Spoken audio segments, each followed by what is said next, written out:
Live from Fargo and serving you on TV, online and on the go. This is Valley News Live 10 at 10. Experts are warning about dangerous toys you shouldn't buy your kids this Christmas. Good evening, everyone. Happy Thanksgiving. Thanks for joining us. Andrea is off tonight. Just in time for the beginning of the holiday shopping season, from choking to eye injuries or strangulation. Experts made a list of the top 10 worst toys of the season. Valley News Team's crime and safety reporter Nicole Johnson shows us a few of them.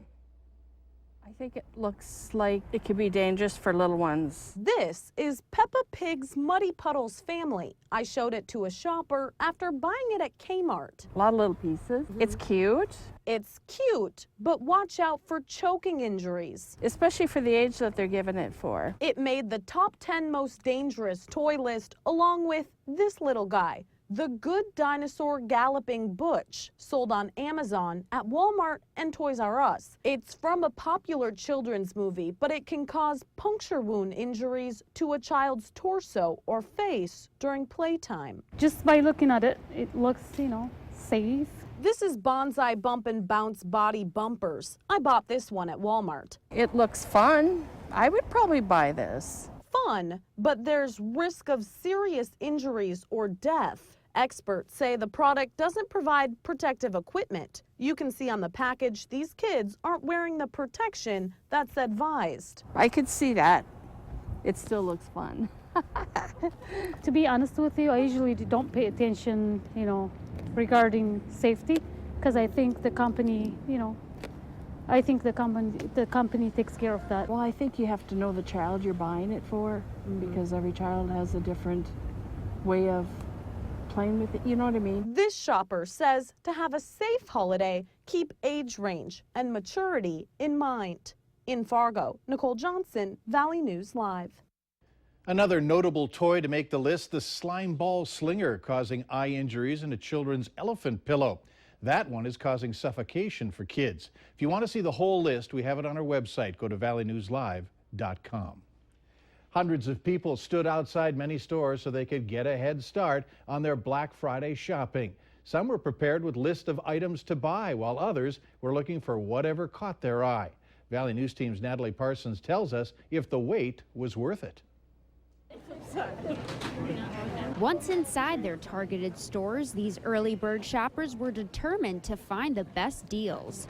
In some cases, they were experienced at this approach. Others were newcomers. The ads were good this year, so I decided to try it.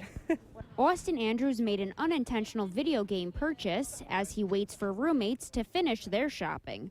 He says they were the reason he came out on Thanksgiving evening, but the money he saved was worth it. Because the games are about $60 new, so that's about $180. I paid about $100. Even employees had their eyes on the deals. Once Amanda McCullum punched out of her shift at Target, she stuck around to make a purchase, even though she had to be back to work in a few hours. I bought 4 of them for 4 people. Got Monster Jam remote control trucks for $15. When most people think about holiday shopping on Thanksgiving night or even Black Friday, they assume it's going to be rowdy and crazy, but the shoppers that I spoke to tonight say it was calm and collective. The Winters family decided to use their outing in Target as a way to burn off calories from their Thanksgiving dinner, and also managed to purchase one big gift and a few little ones. They were really helpful us in there. They showed us right where to go. They helped us put it in the cart, and we were out of here. And most likely on to the next store until their Christmas shopping with a list or not is over. Got it. Happy hunting. In Fargo, Natalie Parsons, Valley News Live. For a full list of the stores and the hours they will be open for Black Friday, head to our website, valleynewslive.com, and click on this story. While many of us were eating with our families today, a group in Mandan gathered for another reason. Protesters of the Dakota Access Pipeline met at an intersection in Mandan and disrupted traffic. One man stood in the street shouting and chanting. Law enforcement authorities issued a phone alert to residents, warning them about the presence of protesters during the holiday weekend. Authorities say 2 people were arrested. On this Thanksgiving, an Argusville, North Dakota man is counting his blessings and thanks a complete stranger for saving his life. Last Friday, Adam Brin's truck slid on ice, rolled several times, and landed upside down in a ditch of water along I-29 near Harwood. The 30-year-old said he was submerged in water and didn't think he was going to live. The man jumped in and helped him get out of his truck. Just to be able to spend some more time on Earth with my family and friends, you know, it means a lot. I was just amazed, you know, what the heck's going on? This guy was flipping, and man, if he wasn't wearing his seatbelt, it would not have been as good as it was at the end. Harwood Fire and Rescue is using this crash as a training tool. They're reminding people to slow down and move over a lane when you come upon a crash site. If you can, help out, but don't put yourself in danger. Last weekend, we told you about friends who purchased floor tickets for tomorrow's I Love the 90s tour at Shields Arena. They found out that their seats weren't what they thought, but standing only.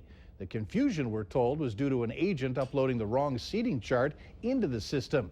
And once the first ticket was sold, it couldn't be changed. Shields Arena told the group they could either get a refund for the original tickets or repurchase tickets with a seat. But Tickets 300 reached out to the group and has been working with them to find new tickets in a section with seats just above the floor. Employees at Detroit Mountain say that they aren't able to make snow fast enough and are going to have to delay Friday's planned opening. High winds, warm temperatures, and falling rain were cited as issues prompting the delay. They added that there's a good amount of snow, but still large areas that are unsafe to ski. They will now open on Saturday, December 3rd, with a new tubing park opening the following weekend. The Navy has begun notifying more than 134,000 current and former sailors that their personal information has been hacked. It involves sailors' names, social security numbers, and other sensitive details. Turns out that the thieves hacked into a contractor's laptop computer. In late October, Hewlett-Packard Enterprise Services told the Navy a laptop operated by an employee working on a Navy contract had been breached. The Navy says there's no evidence the information has been misused, but the Navy is looking into credit monitoring services for the sailors.